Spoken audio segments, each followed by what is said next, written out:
The fluorescent lights of Kandahar Field Hospital hummed with the same mechanical persistence that had haunted Major Kira Voss for the past 18 months.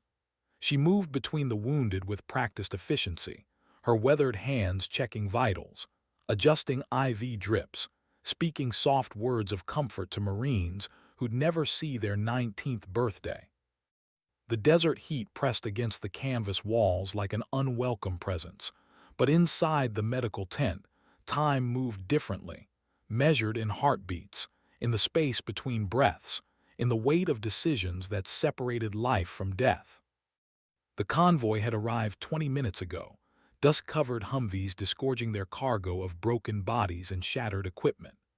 Kira had seen it all before, the improvised explosive devices that turned solid metal into shrapnel, the small arms fire that left neat holes in Kevlar vests, the 1,000-yard stares of soldiers who'd watched their brothers die in foreign sand. She'd been a nurse for 6 years, long enough to recognize the patterns, to know which wounds were survivable and which were merely prolonging the inevitable. But something about today felt different. The radio chatter had been unusually tense, filled with code words she hadn't heard since her previous assignment.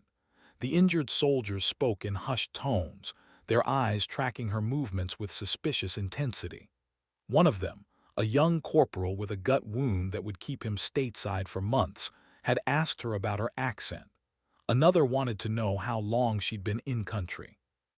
"Ma'am," the corporal said, his voice tight with pain and something else, fear maybe or recognition. "You ever work in any specialized units?" Kira's hands never stopped moving as she cleaned his wound, but something in her shoulders tensed. "Just regular medical soldier. Nothing special about me." The lie came easily, naturally, the way all the important lies did.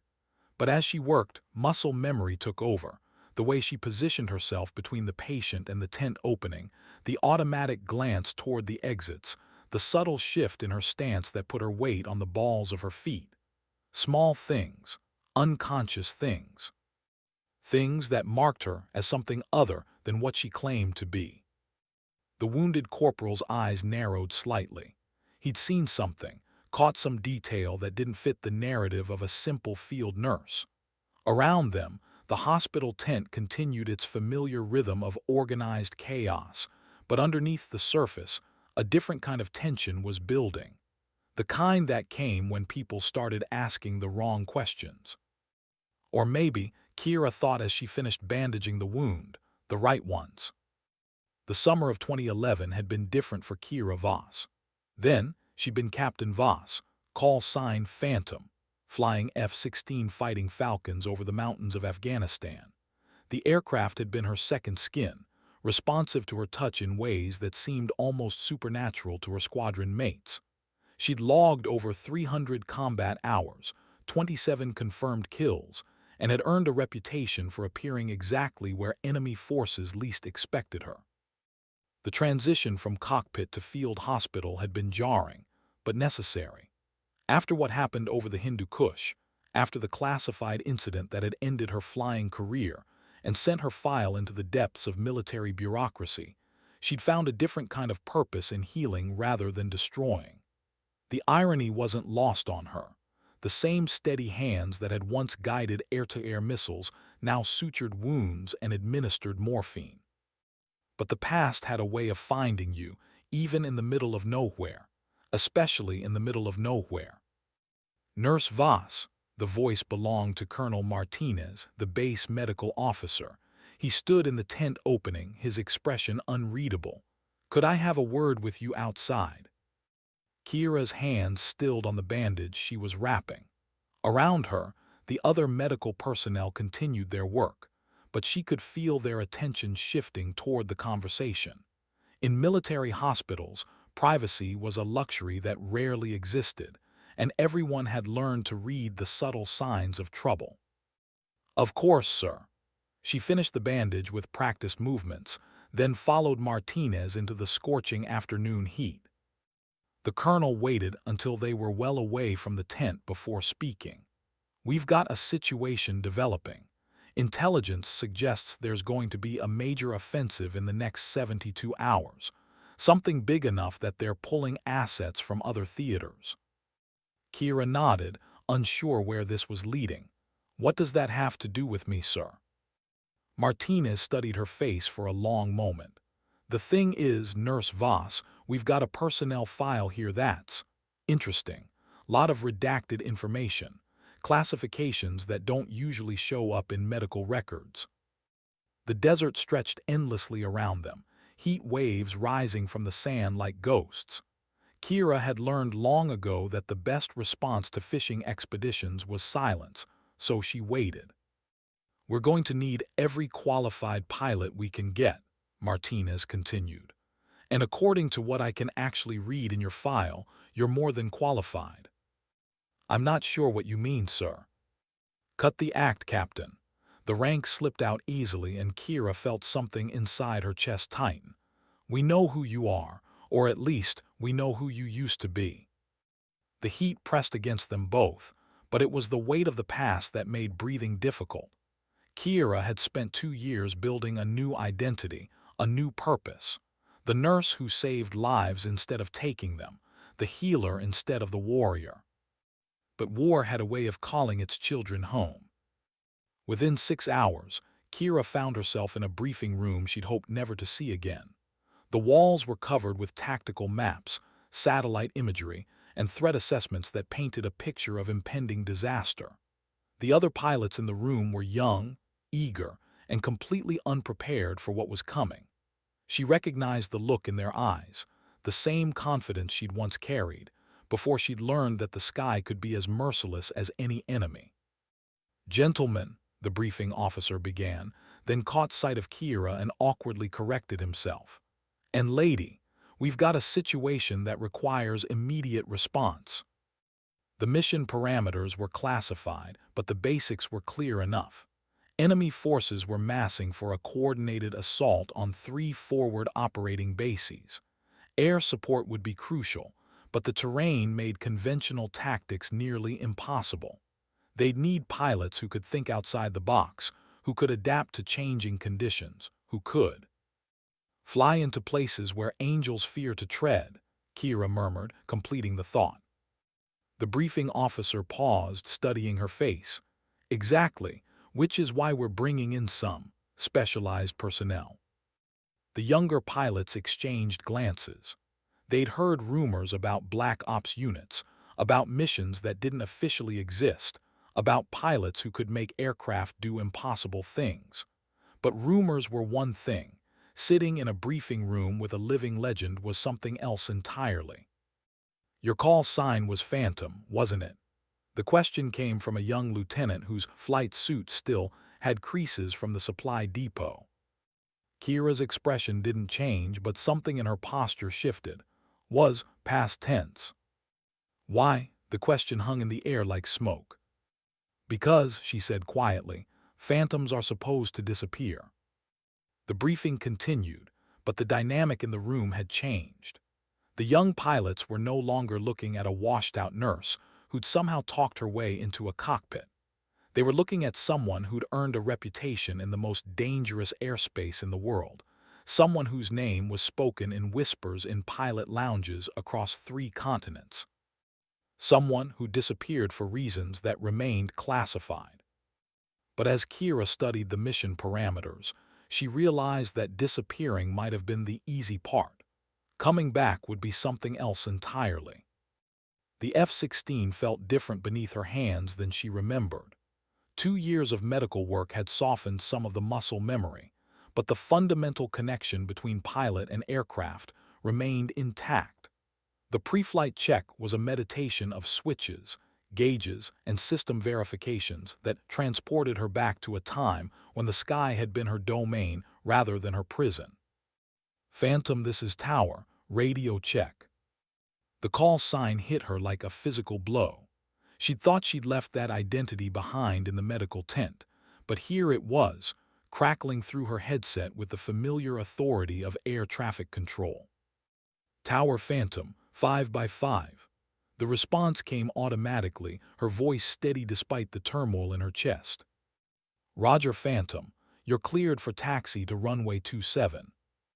The runway stretched before her like a promise and a threat.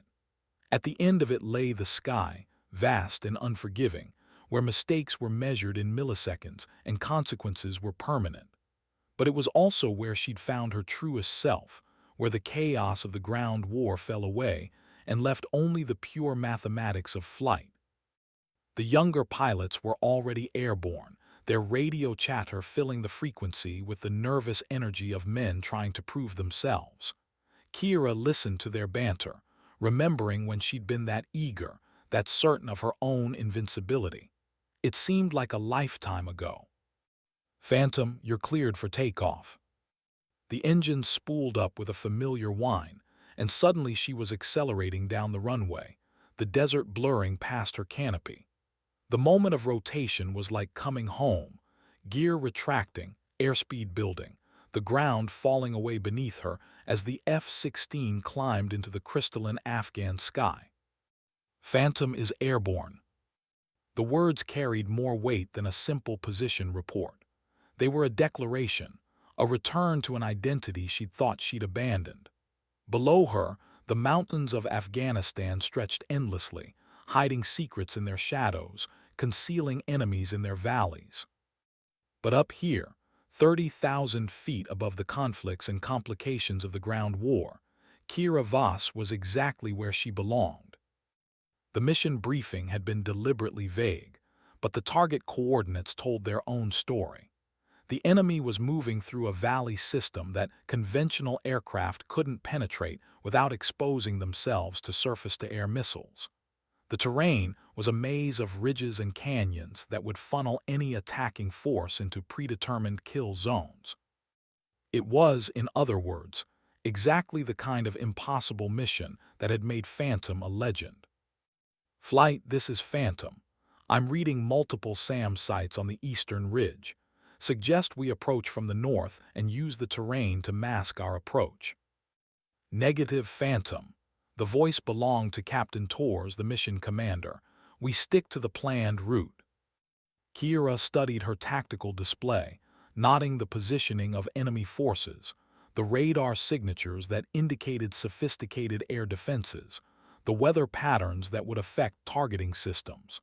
Everything about the planned approach screamed disaster. Torres, I've got more experience in this terrain than the rest of the flight combined. Trust me on this. You've got more experience doing what exactly? Flying wounded soldiers to field hospitals.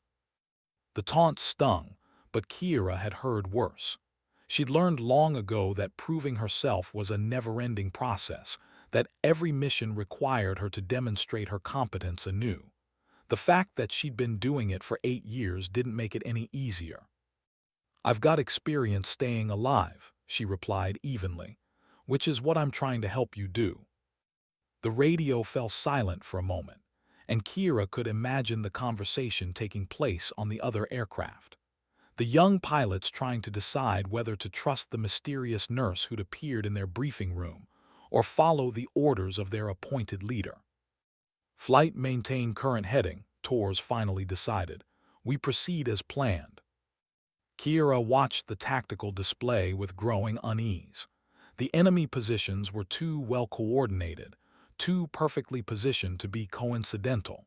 This felt like a trap, carefully constructed and patiently waiting for exactly this kind of conventional response.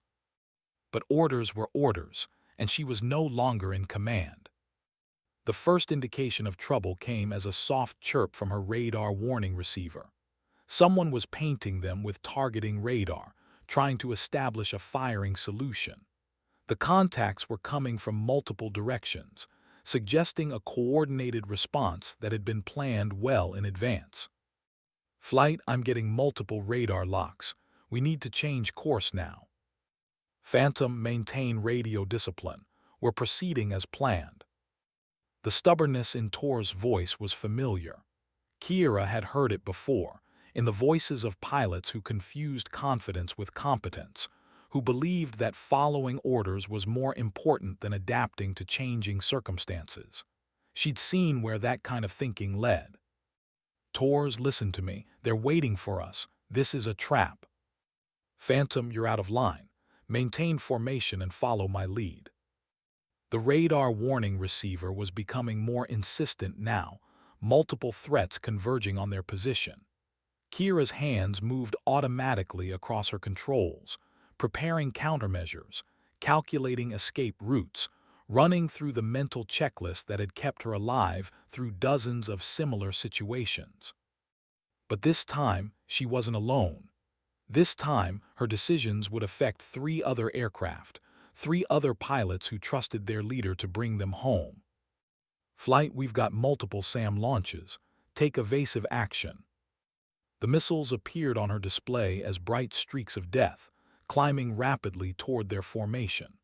Tor's voice cracked with sudden panic as he realized that the mysterious nurse might have known exactly what she was talking about. All aircraft break formation, defensive maneuvers. But by then, it was almost too late. The first missile missed Tor's aircraft by less than 50 feet, close enough that the proximity fuse scattered shrapnel across his port wing. The second missile found its target in Lieutenant Morrison's F-16, the explosion bright enough to blind the daylight sensors for a moment before the aircraft simply ceased to exist. Morrison's down, Morrison's down. The radio erupted in chaos as the remaining pilots tried to process what had happened. But Kira was already moving, her aircraft diving toward the canyon floor while she deployed chaff and flares to confuse the guidance systems of the remaining missiles. Flight, follow my lead. We're going low and fast. Phantom, you're not flight lead. Tors, shut up and fly, unless you want to end up like Morrison. The authority in her voice cut through the panic, and suddenly the other pilots were following her lead as she threaded between the canyon walls at speeds that would have been suicidal for anyone with less experience. The landscape blurred past her canopy as she led them through a maze of rock formations and dry riverbeds, using the terrain to mask their radar signatures. Behind them, the SAM sights continued to fire, but the missiles were losing lock as the aircraft disappeared into the radar shadows of the mountains. It was a classic low-level penetration, the kind of flying that required split-second timing and perfect coordination between pilot and aircraft. The kind of flying that had made Phantom a legend. How did you know? Tor's voice was subdued, the cockiness replaced by something approaching respect. Because I've been here before, Kira replied, pulling her aircraft around a particularly sharp turn. Different valley, same tactics. They're using the terrain against us, just like we're using it against them. The mission parameters had changed completely. Instead of a straightforward strike against a mobile target, they were now engaged in a deadly game of cat and mouse with an enemy that had planned for exactly this kind of response. The original target coordinates were useless. They'd need to find another way to complete their mission. But as Kira studied the tactical display, she realized that might be exactly what the enemy was counting on. The valley system opened into a broader plain where the enemy forces had established their main encampment. From her position at 500 feet, Kira could see the careful positioning of vehicles, the camouflaged positions of anti-aircraft guns, the supply lines that connected this position to the larger offensive. It was a textbook example of defensive preparation, designed to channel any attacking force into carefully prepared kill zones. But it was also something else, a demonstration of tactical thinking that suggested their enemy was more sophisticated than the intelligence reports had indicated. Phantom, I'm reading at least 30 vehicles down there. This is a lot bigger than we were briefed. Confirmed. I'm seeing mobile radar units, self-propelled artillery, and what looks like a command and control vehicle. The other pilots were becoming more comfortable with her leadership, their voices losing the edge of panic that had characterized their earlier communications. But Kira knew that their temporary advantage wouldn't last long. The enemy forces below had undoubtedly detected their presence, and it was only a matter of time before they repositioned their air defenses to cover this new approach. Flight, we need to hit them hard and fast. One pass, maximum ordnance, then we're out of here. What about the SAM sites? They're repositioning to cover our current position. We've got maybe 3 minutes before they're fully operational. The mathematics of air combat were brutal in their simplicity. Speed, altitude, timing, and firepower had to be balanced against threat assessment, fuel consumption, and the fundamental requirement to survive long enough to complete the mission. It was a calculation that Kira had performed hundreds of times, but never with the weight of other lives hanging in the balance. Phantom, what's your recommendation? The question came from Captain Torres, and it carried an implicit acknowledgement of her authority. The young pilot who'd questioned her competence just minutes earlier was now asking for her guidance. We go in low, hit the command vehicle first, then work our way through the priority targets. Use the terrain to mask our approach, then climb for the attack run. And if the SAMs come online, then we pray we're fast enough to get out of range. The attack run was a masterpiece of precision flying. Kira led the formation through a series of valleys that brought them within striking distance of the enemy encampment without exposing them to radar detection. The timing had to be perfect. Too early, and they'd alert the defenders. Too late, and they'd fly into a prepared response. Flight, arm your weapons, we're going in. The F-16 responded to her commands with the eager precision of a thoroughbred racehorse. The aircraft climbed out of the valley, acquiring targets as the enemy encampment spread out below them. The command vehicle was exactly where she'd expected it to be, positioned to coordinate the defensive response, but protected by layers of camouflage and deception. Phantom, locked on primary target. Roger, engage at will. The missile streaked away from her aircraft, following a trajectory that would take it directly into the heart of the enemy position. Behind her, the other pilots were engaging their own targets, their weapons finding their marks with devastating accuracy. But even as the explosions bloomed across the valley floor, Kira knew that the real battle was just beginning. The enemy response was immediate and coordinated. Surface-to-air missiles launched from concealed positions, their contrails drawing bright lines across the Afghan sky. Radio jamming equipment came online, filling the communication frequencies with electronic static. Ground-based radar systems began tracking the American aircraft, feeding targeting data to weapons systems that had been carefully positioned for exactly this kind of engagement. Flight, we've got multiple launches. Take evasive action. Kira's aircraft bucked and twisted as she deployed countermeasures, chaff and flares streaming behind her as she dove toward the canyon floor. The missiles were closing fast, their guidance systems locked onto her aircraft's heat signature and radar return. Phantom, brake left, SAM at your 6. The warning came from Torres, and Kira could hear the tension in his voice as he watched the missile close the distance. But she was already moving, her aircraft rolling inverted as she dove into a narrow canyon that would force the missile to choose between following her or impacting the canyon wall. The explosion behind her suggested that the missile had chosen poorly. Flight sound off, everyone okay? Torres, good to go. Jenkins took some shrapnel but still flying. Rodriguez, all systems green. The damage assessment was better than she'd hoped, but their tactical situation was deteriorating rapidly. The enemy forces below were regrouping, their air defense systems coming online in a coordinated response that suggested professional military training rather than guerrilla improvisation. Phantom, we need to get out of here. We're low on fuel and they're bringing up more SAMs. Torres was right, but the mission wasn't complete. The primary target had been destroyed, but the secondary objectives remained intact. If they left now, the enemy would simply relocate their remaining assets and continue with their planned offensive. Flight, give me one more pass. I'm going after the supply convoy. Phantom, that's suicide. They're ready for us now. Then don't follow me. RTB and file your reports. The radio fell silent as the other pilots processed her words. They were being given permission to abandon the mission, to return to base with their primary objective complete and their aircraft intact. It was the rational choice, the safe choice. The choice that Kira couldn't make. "Phantom, this is Tors, we're with you." The words carried more weight than a simple tactical decision.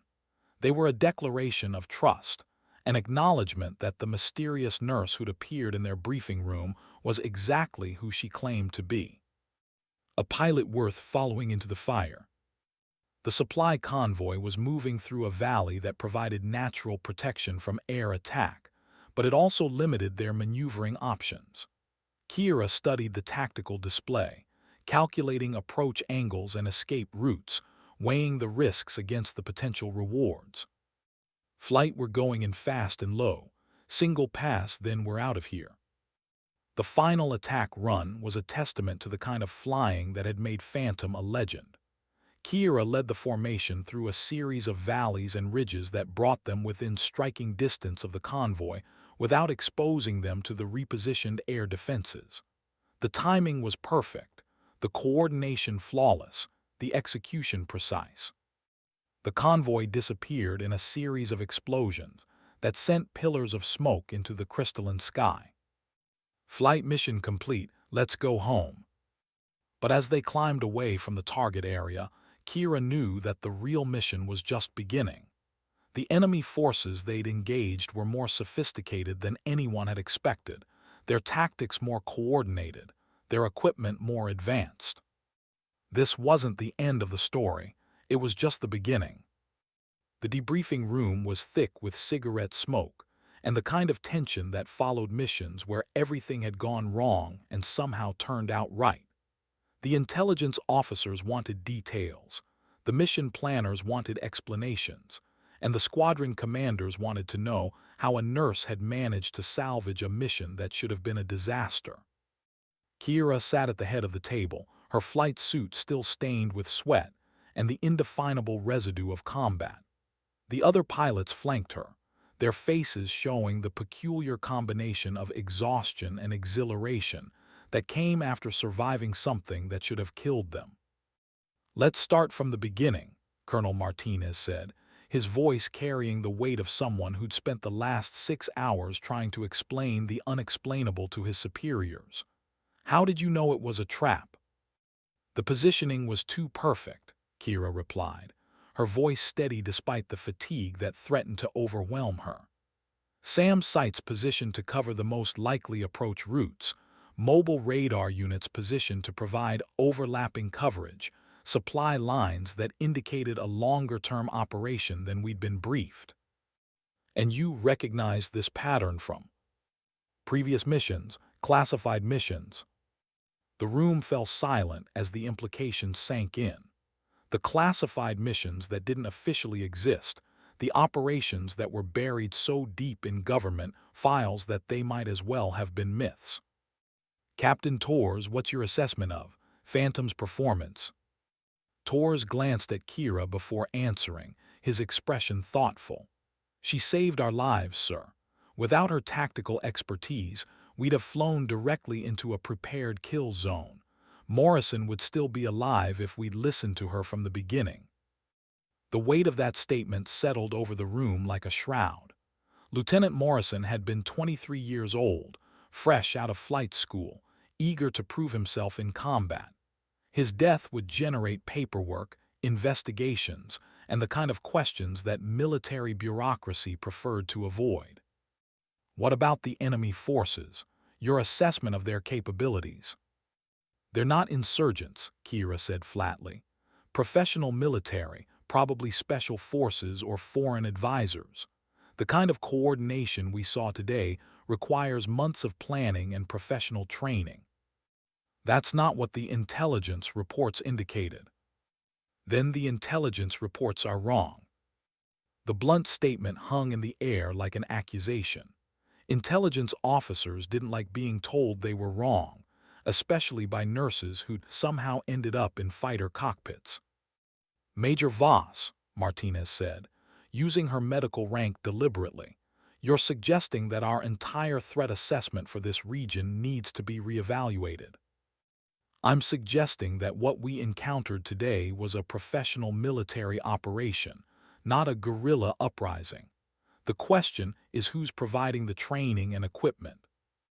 The implications were staggering.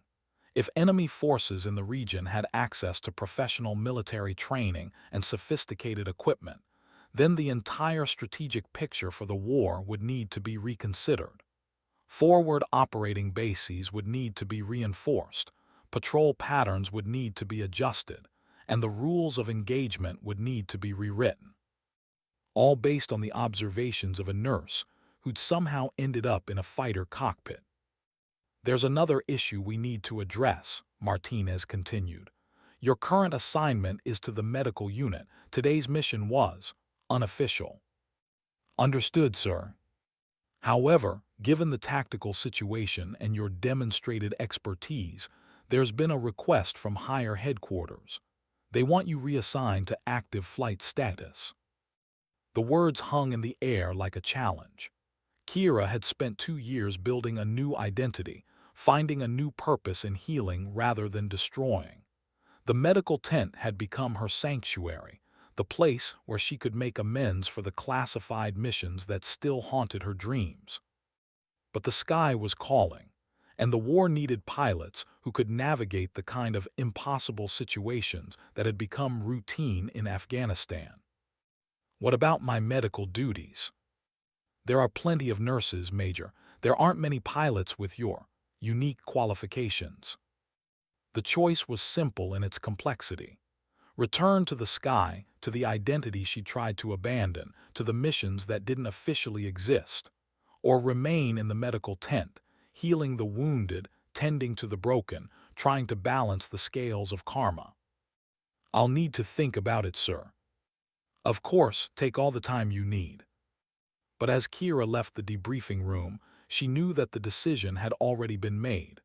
The sky was calling, and Phantom was ready to answer.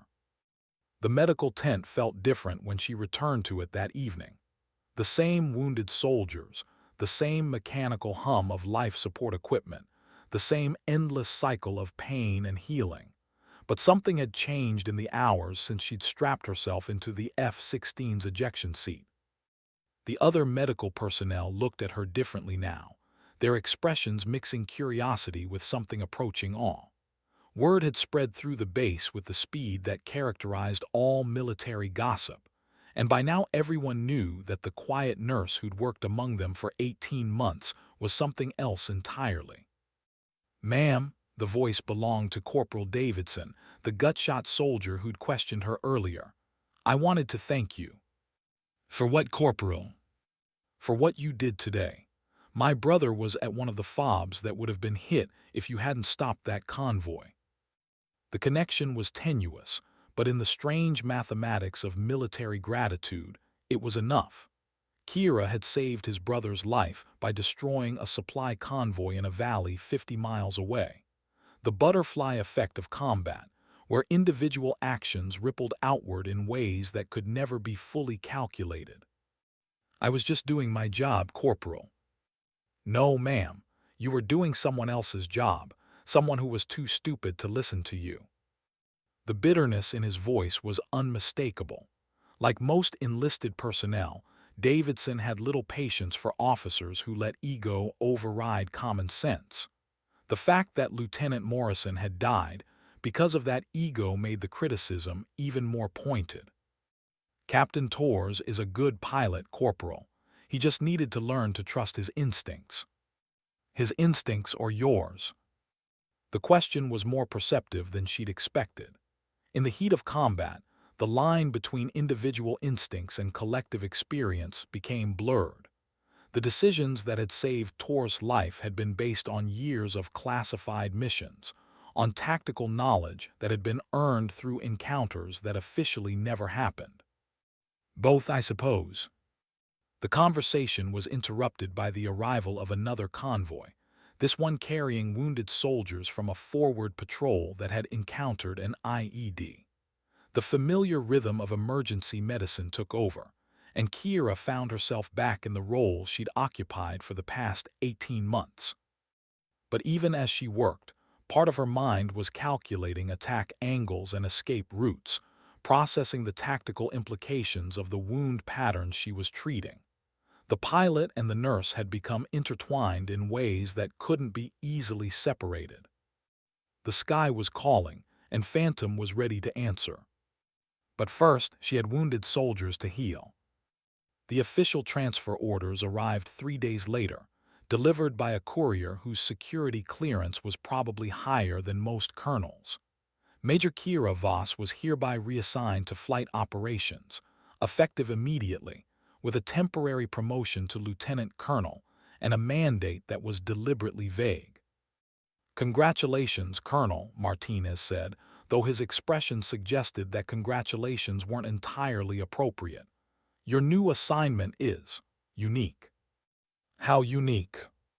"You'll be leading a special operations flight. Small unit, highly classified missions, direct reporting to CENTCOM." The implications were staggering. Central Command didn't create special operations flights for routine missions. They created them for the kind of operations that couldn't be trusted to conventional units, the missions that required pilots who could think beyond the limitations of standard tactics. "What about my medical certification?" "You'll maintain it. Your cover story is that you're a medical officer with flight training, assigned to provide emergency medical support to forward operating bases." The cover story was elegant in its simplicity. A medical officer with flight training would have access to aircraft, would be expected to travel between bases, and would have a legitimate reason for being in places where most people weren't supposed to be. "And my real mission? That's classified above my pay grade. Your briefing officer will contact you within 48 hours.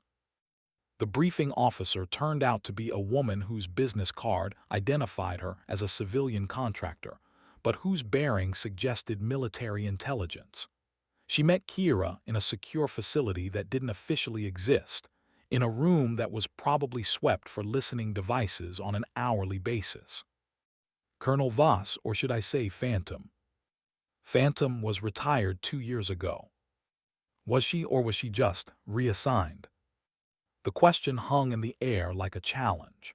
Kira had spent 2 years trying to bury the identity that had made her famous in certain circles, but she was beginning to understand that some identities couldn't be buried. "What's the mission?" "The enemy forces you engaged 3 days ago were part of a larger network. Professional military operators, probably foreign special forces, who have been training insurgent groups throughout the region. And you want me to find them? We want you to do what you do best. Appear where the enemy least expects you, gather intelligence, and disappear before they know you were there." The mission parameters were eerily familiar. Deep penetration flights into hostile territory, intelligence gathering in areas where conventional forces couldn't operate, the kind of flying that required split-second decisions and perfect coordination between pilot and aircraft. The kind of flying that had made Phantom a legend.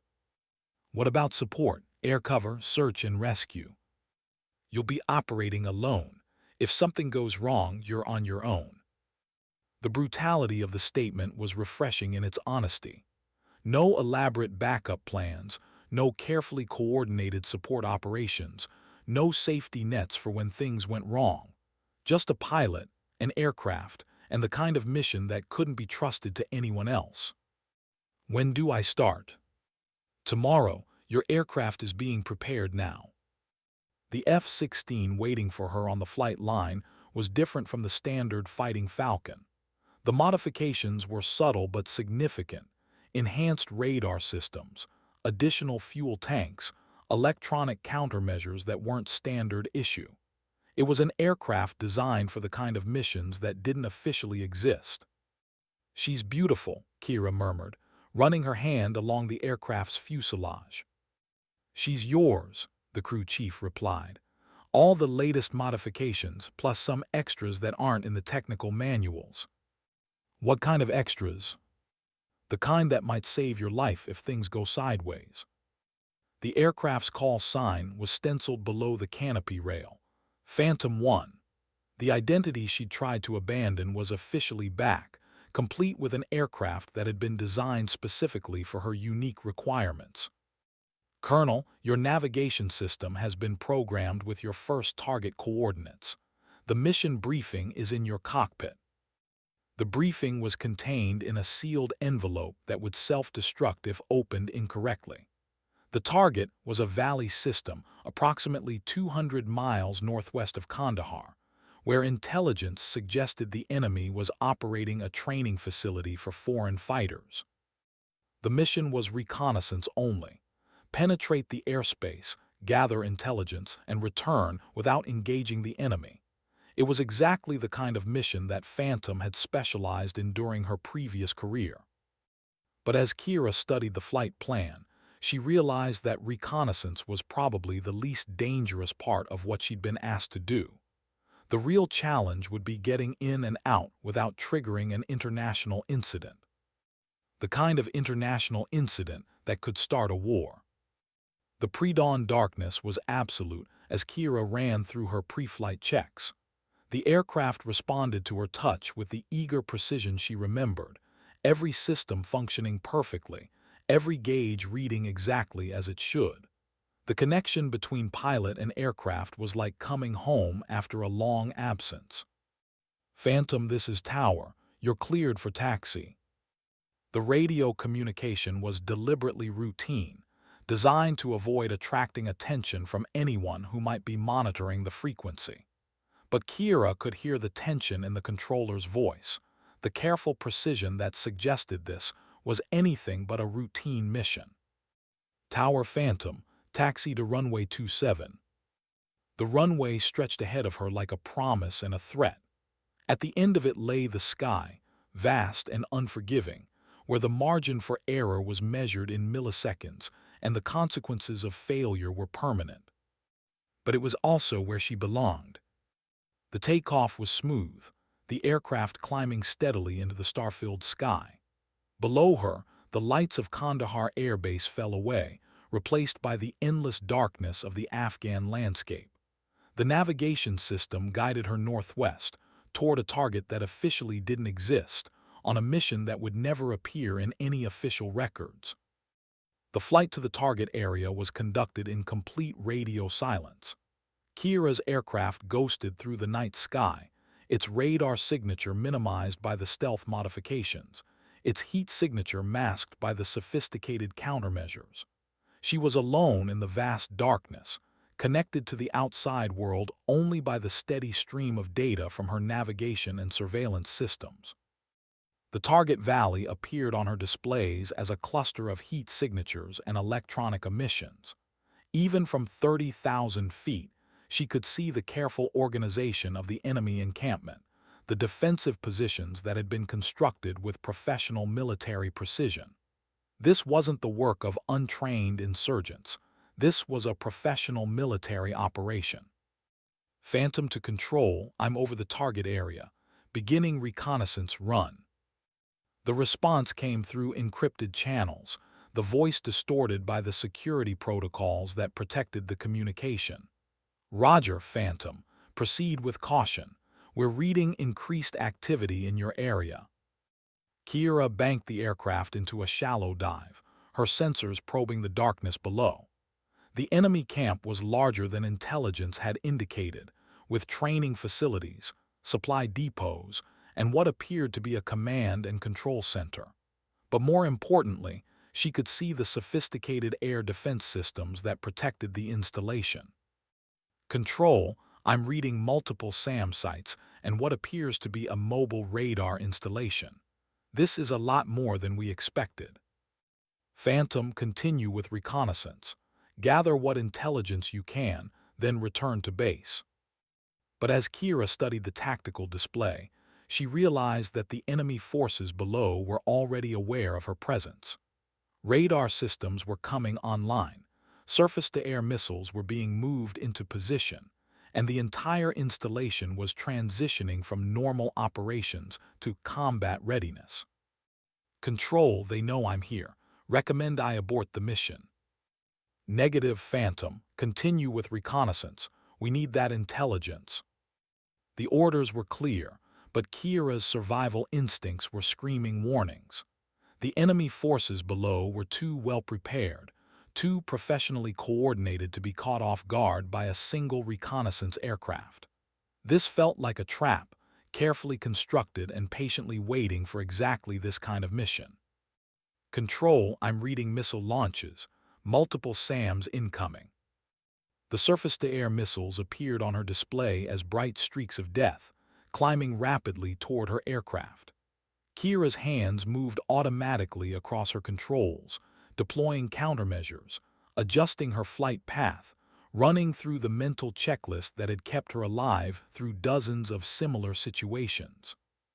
But this time felt different. This time, the enemy seemed to know exactly what she was going to do. The first missile passed close enough to her aircraft that she could see the warhead seeker head tracking her movement. The second missile forced her into a dive that brought her within range of the installation's anti-aircraft guns. The third missile seemed to anticipate her evasive maneuvers, adjusting its trajectory to intercept her escape route. Control, I'm taking heavy fire. They're tracking my every move. Phantom, evade and return to base. Mission abort. But as Kira pulled her aircraft into a climbing turn, she realized that returning to base might not be an option. The enemy forces had positioned themselves to cut off her escape routes, and their weapons systems were more sophisticated than anything she'd encountered before. Control, I think this is a setup. They were waiting for me. The silence that followed her transmission was more ominous than any response could have been. In the world of classified operations, silence usually meant that someone had made a very expensive mistake. And that mistake was about to cost her her life. The electronic warfare systems came online without warning, filling her cockpit with alarms and warning lights. Her navigation system began displaying false coordinates, her radar showed targets that didn't exist, and her communication system was jammed by sophisticated electronic countermeasures. Control, I'm being jammed. All systems compromised. But there was no response from Control. The enemy's electronic warfare capabilities had severed her connection to the outside world, leaving her alone in hostile airspace with navigation systems that couldn't be trusted. Kira switched to manual navigation, relying on her own knowledge of the terrain and her instincts as a pilot.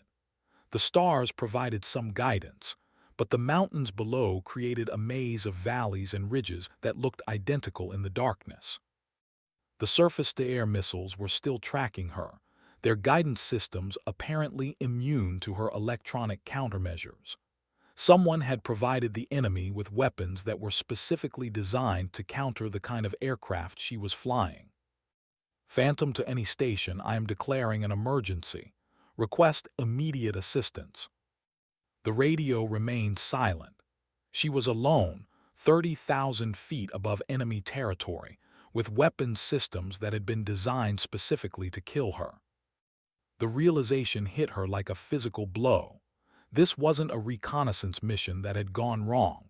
This was an assassination attempt, carefully planned and professionally executed.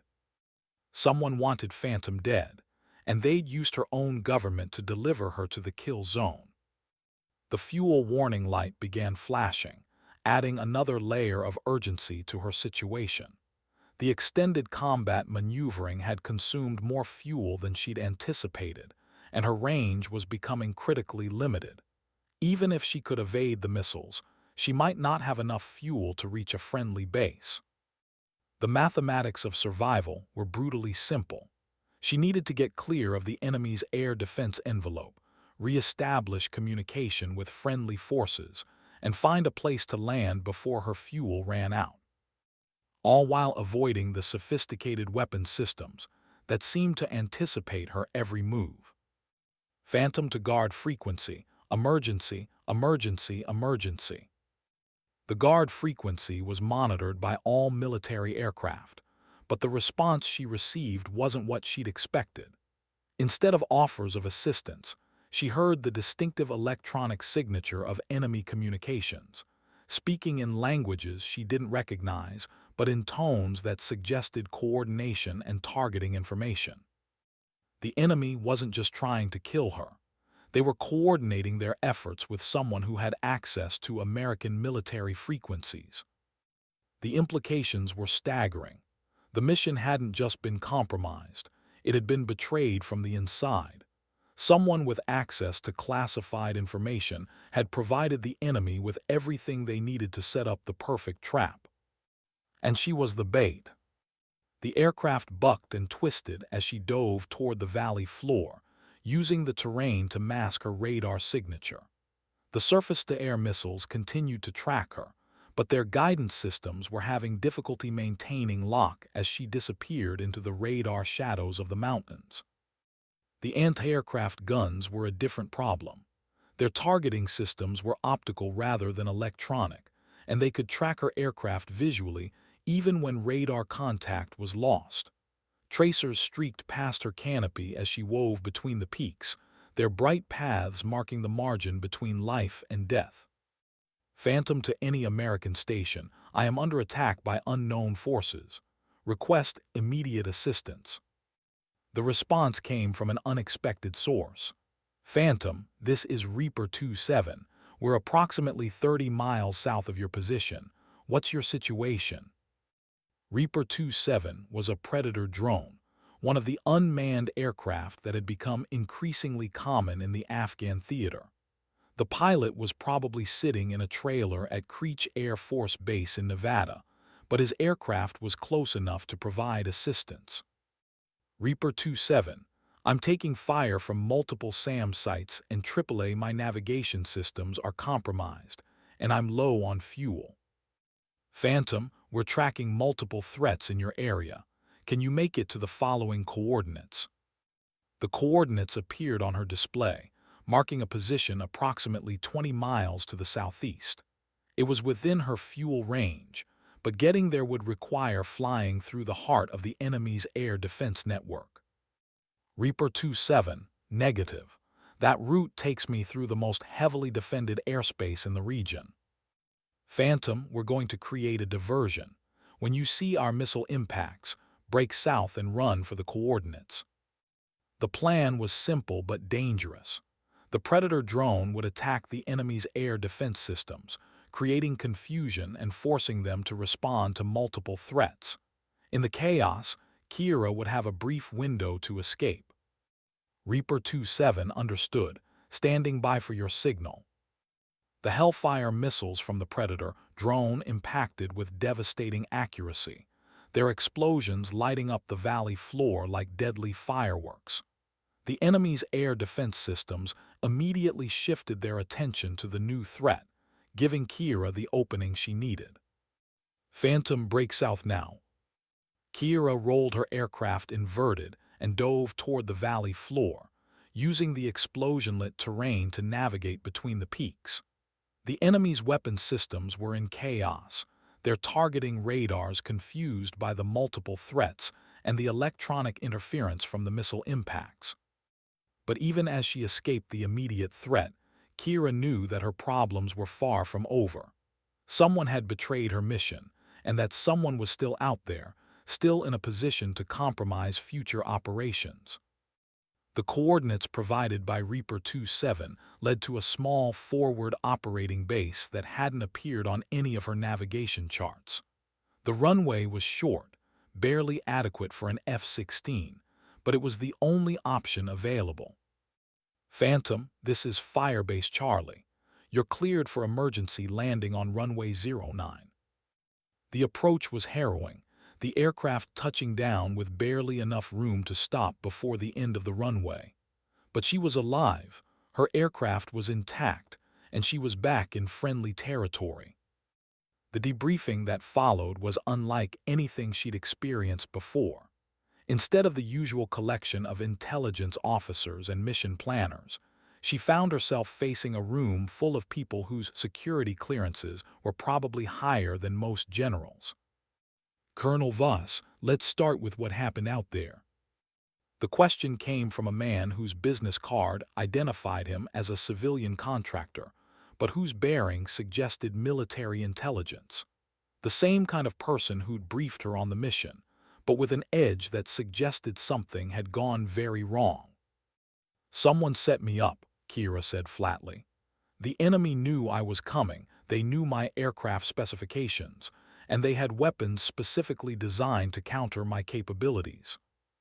That's a serious accusation, Colonel. It's a serious situation. The enemy had access to American military frequencies, they knew my call sign, and they were coordinating their response with someone who understood our tactics. The room fell silent as the implications sank in.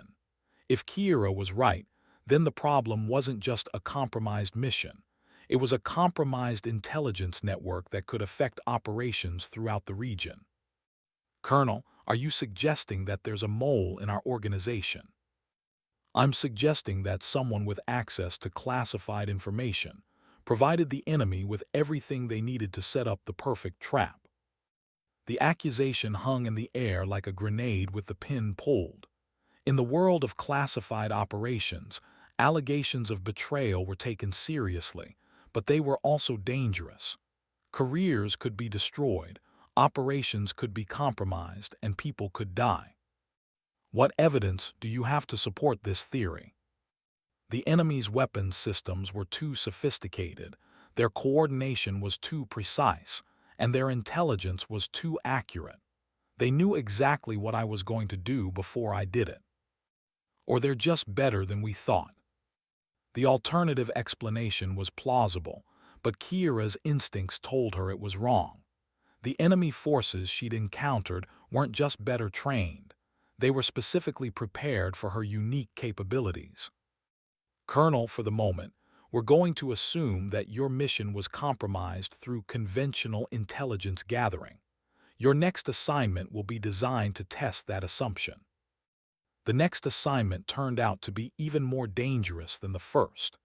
Intelligence had identified a high-value target in the mountains near the Pakistani border, a facility that was reportedly being used to train foreign fighters for operations throughout the region.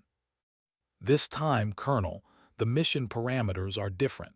You're authorized to engage if you encounter resistance. The authorization to engage was significant. Reconnaissance missions were designed to gather intelligence without alerting the enemy to American capabilities. Combat missions were designed to send a message. What kind of message? That Phantom is back, and she's not just gathering intelligence anymore. The implications were staggering. The mysterious nurse who'd appeared in their medical tent was being transformed into something else entirely, a weapon of precision and terror that could strike anywhere at any time. Colonel, there's one more thing. This mission is completely off the books. If something goes wrong, you were never there. The disclaimer was familiar, but it carried more weight than usual. In the world of classified operations, plausible deniability was essential, but it also meant that help would not be coming if things went wrong. Understood. When do I leave? Tomorrow before dawn. Your aircraft is being prepared now. The F-16 waiting for her on the flight line was different again, this time equipped with weapons that weren't standard issue. The modifications were subtle but significant: enhanced targeting systems, additional hardpoints for weapons, and electronic countermeasures that were more sophisticated than anything she'd seen before. Colonel, your aircraft has been equipped with some experimental systems. The technical manuals are in your cockpit, but I'd recommend familiarizing yourself with them before you need to use them. What kind of experimental systems? The kind that might level the playing field if you encounter the same kind of opposition you faced on your last mission. The target was a compound nestled in a valley that was virtually impossible to reach by conventional means. The approach required threading between peaks that rose to over 15,000 feet, following a route that would take her through some of the most dangerous airspace in the world. But as Kira studied the flight plan, she realized that the danger might not be coming from the terrain. Colonel, intelligence suggests that the enemy has been reinforcing their air defenses in this area. You can expect significant resistance. What kind of resistance? The same kind you encountered on your last mission. Professional military hardware, sophisticated coordination, and weapons that seem specifically designed to counter your capabilities. The pattern was unmistakable. Someone was providing the enemy with advanced weapons and training, and that someone had detailed knowledge of American aircraft and tactics. Colonel, if your theory about a mole is correct, then this mission could be another trap. Then we'll have to make sure they don't get the chance to spring it. The pre-dawn briefing was conducted in a secure facility that was swept for listening devices every 12 hours. The target was a training facility that intelligence believed was being used to prepare foreign fighters for operations throughout the region. Colonel, this facility is different from the others we've encountered. It's larger, more sophisticated, and apparently protected by some of the most advanced air defense systems we've seen. What kind of air defense systems? Russian-made SA-15 missiles, Chinese radar installations, and what appears to be a sophisticated command and control network. Someone has invested significant resources in protecting this facility. The implications were staggering. The weapons systems protecting the target were more advanced than anything the insurgents should have had access to. They suggested state-level sponsorship, the kind of support that could only come from a major military power. Colonel, there's something else. Intelligence suggests that the facility is being used to train pilots as well as ground forces. What kind of pilots? The kind who might be able to challenge our air superiority in the region. The threat was clear. If the enemy was training pilots who could effectively challenge American air power, then the entire strategic balance in the region could shift. The missions that had seemed routine just months ago would become deadly contests between equally skilled opponents. Colonel, your mission is to gather intelligence on this facility, and if possible, neutralize the threat. Define neutralize. Use your own judgment. If you determine that the threat is significant enough, you're authorized to engage. The authorization was broader than she'd expected, but it also carried more responsibility. The decisions she made in the next few hours could affect the course of the entire war. Colonel, there's one more thing. If you're right about a mole in our organization, then this mission could be the trap that proves it. Then we'll have to make sure we're ready for them. The flight to the target area was conducted in complete radio silence, the aircraft ghosting through the pre-dawn darkness like a shadow. But as Kira approached the target coordinates, she realized that the enemy was already waiting for her. The air defense systems came online as soon as she entered the valley, their radar signatures painting her aircraft with targeting information. Surface-to-air missiles launched from concealed positions, their contrails drawing bright lines across the star-filled sky. Phantom to Control, I'm under attack. They were waiting for me. But there was no response from Control. The communication systems that should have connected her to friendly forces were being jammed by sophisticated electronic warfare systems. The enemy had been warned, again. The missiles closed on her position with deadly accuracy, their guidance systems apparently immune to her electronic countermeasures. But this time, Kira was ready for them. The experimental systems installed in her aircraft included countermeasures that had been designed specifically to defeat the kind of advanced weapons she was facing. Come on, you bastards, let's see how you handle this. The new countermeasures worked with devastating effectiveness. The approaching missiles lost guidance, their targeting systems confused by the electronic interference generated by her aircraft. But even as she defeated the immediate threat, Kira knew that the real battle was just beginning. The target facility was larger than intelligence had indicated, with training areas, supply depots, and what appeared to be a significant air defense network. But more importantly, she could see aircraft on the ground, fighter jets that didn't belong to any of the regional air forces. Control, I'm reading multiple aircraft on the ground, appear to be Russian-made fighters. The silence that followed her transmission was more ominous than any response could have been. Russian fighters in a training facility suggested state-level involvement, the kind of escalation that could transform a regional conflict into something much larger. Phantom, this is Reaper 27. We're tracking your position. What's your situation? The voice belonged to the same Predator drone operator who'd assisted her escape from the previous mission. But this time, the assistance he could provide would be limited. Reaper 27, I'm over the target facility, reading multiple aircraft on the ground and sophisticated air defense systems. Phantom, we're reading increased activity throughout the region. Recommend you complete your mission and return to base. But as Kira studied the tactical display, she realized that completing the mission might require more than just intelligence gathering. The facility below represented a significant threat to American air superiority, and it was protected by weapons systems that could challenge even the most advanced aircraft. Reaper 27, I'm going to need more than just intelligence on this one. Phantom, you're authorized to engage if you determine the threat is significant. The authorization was what she'd been waiting for. The mysterious nurse who'd appeared in their medical tent was about to demonstrate why Phantom had become a legend. Reaper 27, stand by. Phantom is going to work. The attack run was a masterpiece of precision flying and tactical planning.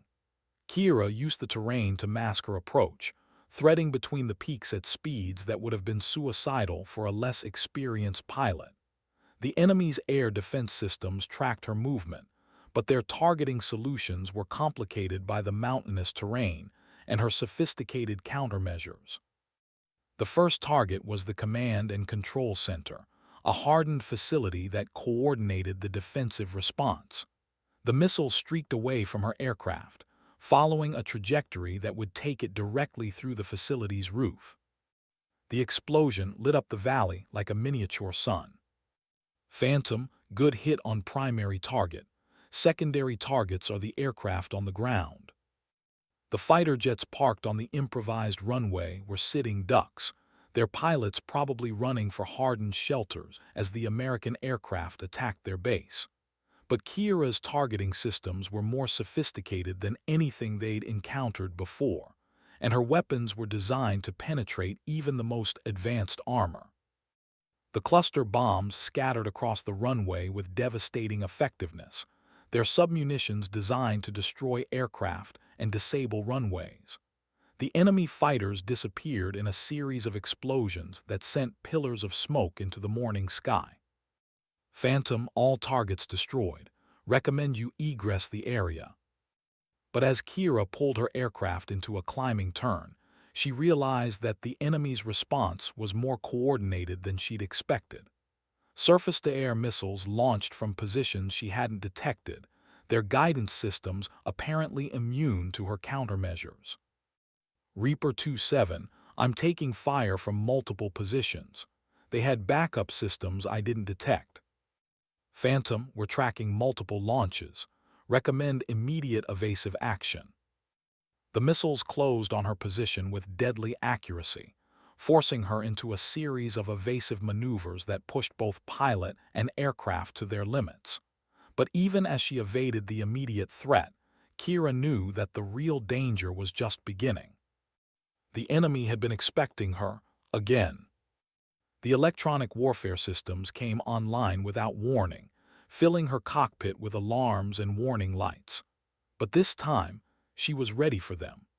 The experimental countermeasures installed in her aircraft included systems that had been designed specifically to defeat the kind of advanced electronic warfare she was facing. Phantom to any station, I am under attack by unknown forces. My countermeasures are holding, but I need immediate assistance. The response came from an unexpected source. Phantom, this is Raptor 11. We're approximately 15 miles northwest of your position. What's your situation? Raptor 11 was an F-22, one of the most advanced fighter aircraft in the American inventory. The pilot was probably operating from a classified base, but his aircraft was close enough to provide the kind of assistance that could turn the tide of the engagement. Raptor 11, I'm taking fire from multiple SAM sites and sophisticated electronic warfare systems. My fuel is getting low, and I need to egress the area. Phantom, we're tracking multiple threats in your area. Can you hold position for approximately 3 minutes? 3 minutes was an eternity in air combat, but Kira's experimental countermeasures were holding. The enemy's weapons systems were being confused by the electronic interference, giving her the breathing room she needed. Raptor 11, I can hold for 3 minutes, but then I need to move. Phantom, we're going to eliminate the SAM sites. When you see our impacts, break south and run for home. The F-22's weapons were more advanced than anything the enemy had encountered before. The missiles impacted with devastating accuracy, their explosions destroying the air defense systems that had been protecting the facility. Phantom, threats are neutralized. You're clear to egress. But as Kira turned her aircraft toward home, she realized that the mission had raised more questions than it had answered. The enemy's weapons systems were too sophisticated, their coordination too precise, and their intelligence too accurate. Someone was providing them with advanced weapons and training, and that someone had detailed knowledge of American aircraft and tactics. The kind of knowledge that could only come from the inside. The debriefing that followed was conducted in a secure facility that was swept for listening devices every hour. The room was filled with people whose security clearances were probably higher than most cabinet members, and their expressions suggested that the situation was more serious than anyone had anticipated. Colonel Voss, let's start with what you observed at the target facility. The question came from a woman whose business card identified her as a Defense Intelligence Agency analyst, but whose bearing suggested something more specialized. The facility was larger and more sophisticated than intelligence had indicated. Professional military construction, advanced air defense systems, and aircraft that didn't belong to any of the regional air forces. What kind of aircraft? Russian-made fighters, probably MiG-29s or Su-27s, modern variants with advanced avionics and weapons systems. The implications were staggering. Modern Russian fighters in a training facility suggested state-level involvement, the kind of escalation that could transform a regional conflict into a global confrontation. Colonel, did you observe any evidence of foreign military personnel? The coordination was too precise for insurgent forces. Professional military training, sophisticated equipment, and tactical knowledge that could only come from experienced pilots. The aircraft were positioned for immediate launch, and the defensive response was coordinated with the kind of precision that requires professional training. The room fell silent as the implications sank in.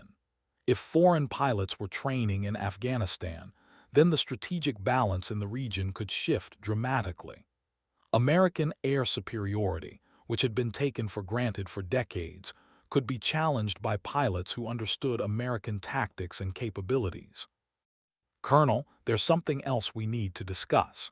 The intelligence that led to your mission came from a very limited number of sources. How limited? Fewer than 12 people had access to the information that sent you to that facility. The number was significant. In the world of classified operations, the smaller the circle of people with access to sensitive information, the easier it was to identify the source of a leak. Colonel, if your theory about a mole is correct, then we're looking at someone with very high-level access. What kind of access? The kind that could compromise operations throughout the region, maybe throughout the theater. The implications were terrifying. A mole with that level of access could betray not just individual missions, but entire strategic operations.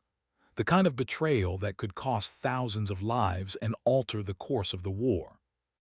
Colonel, your next assignment is going to be different. Instead of gathering intelligence, you're going to be the bait in a trap. What kind of trap? The kind that catches moles. The plan was elegant in its simplicity. Kira would be given false intelligence about a high-value target, information that would be provided to only a select few individuals. If the enemy was waiting for her when she arrived at the target coordinates, they would know exactly who had betrayed the mission. Colonel, the risk is significant. If our theory is correct, you'll be flying into a trap that's been set with detailed knowledge of your capabilities. And if our theory is wrong, then you'll be conducting a routine reconnaissance mission against a target that may not even exist. The choice was simple in its complexity. Risk her life to identify a traitor, or allow the betrayals to continue until the entire intelligence network was compromised. When do I leave? Tomorrow night. Your aircraft is being prepared now. The F-16 waiting for her on the flight line was different once again, this time equipped with experimental systems that were even more advanced than the previous modifications. The aircraft represented the cutting edge of American military technology, designed to give her every possible advantage in the confrontation that was coming. Colonel, your aircraft has been equipped with the most advanced countermeasures we've ever developed. If the enemy is waiting for you, you should have the tools to survive the encounter. Should have.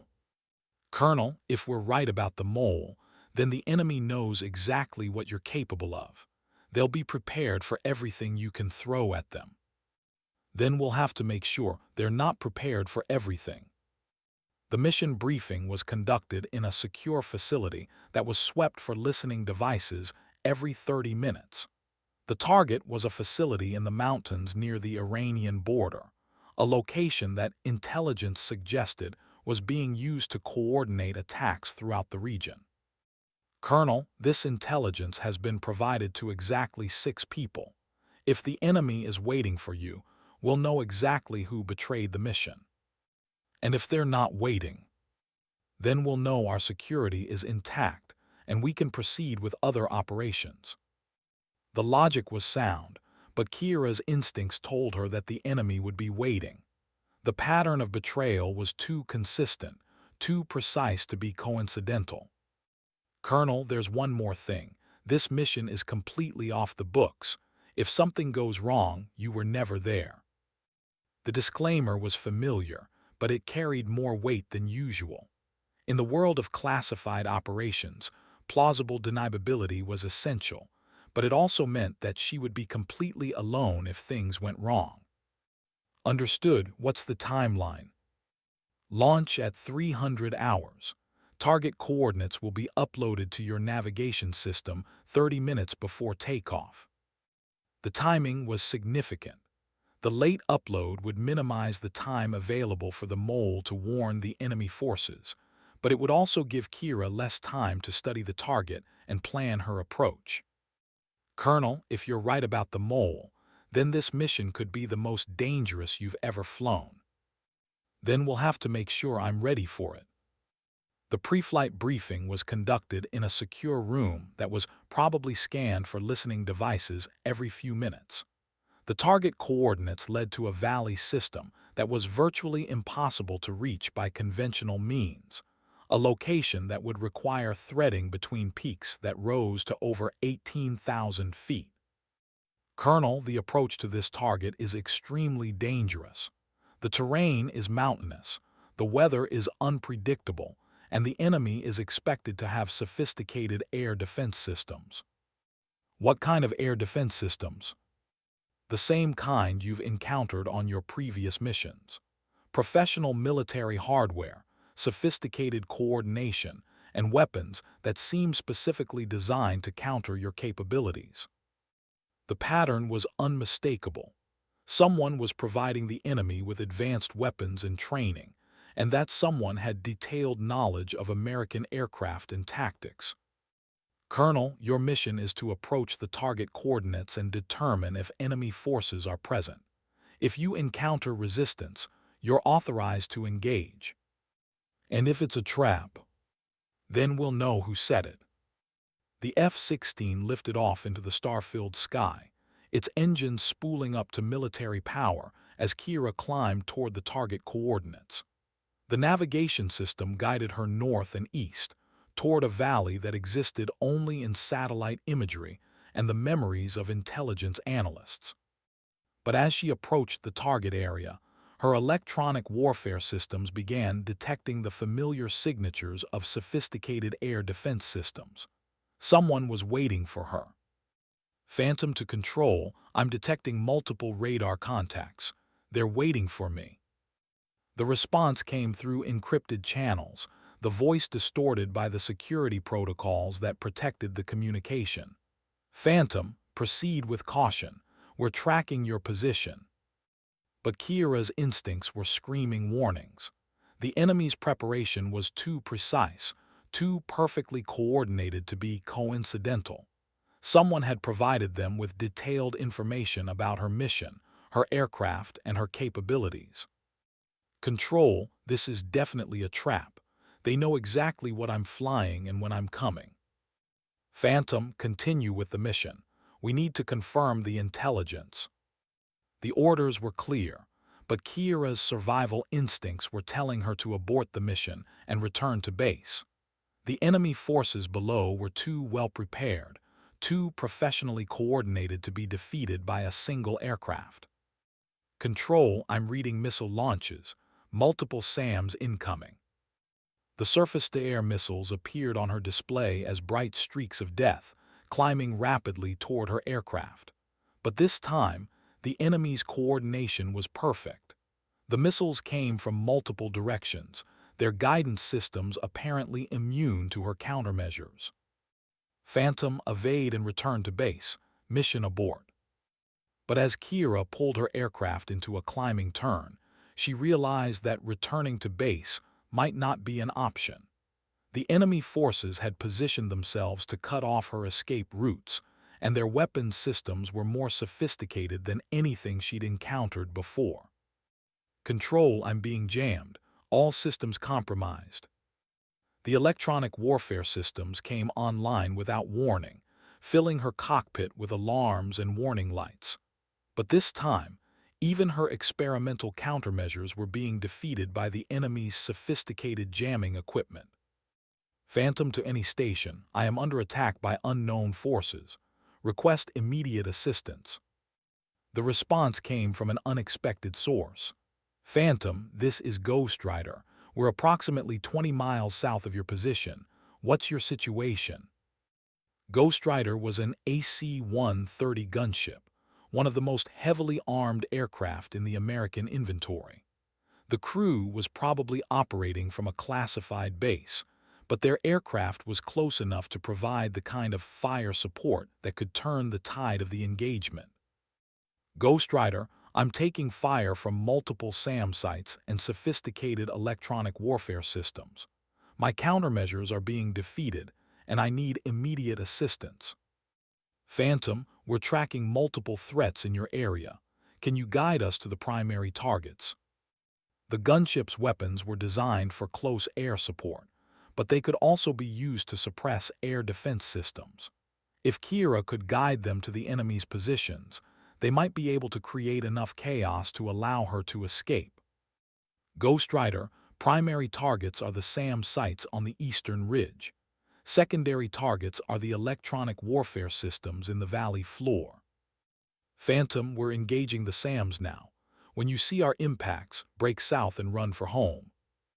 The AC-130's weapons opened fire with devastating effectiveness, their 105 howitzer shells impacting among the enemy's air defense systems. The explosions lit up the valley like deadly fireworks, creating the chaos that Kira needed to escape.